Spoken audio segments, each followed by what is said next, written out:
Hello guys, welcome back my YouTube channel. So today we are going to draw a beautiful rainbow color flower. Let's start drawing. First I'll draw his undercircle, his leaves,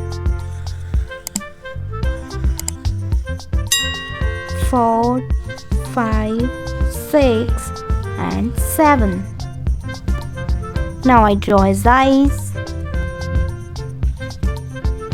his mouth.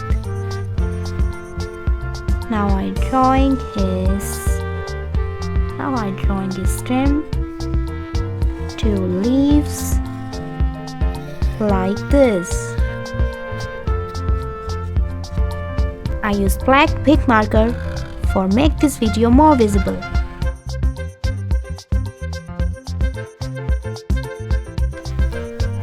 Let's start coloring. First I use orange for.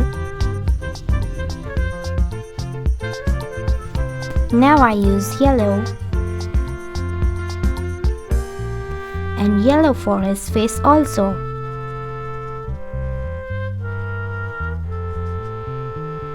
Red for his mouth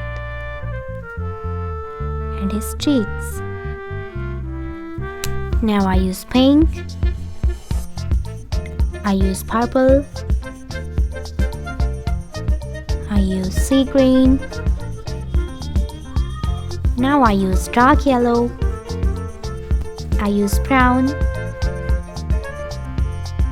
again brown color, now green for his leaves, green for his leaf,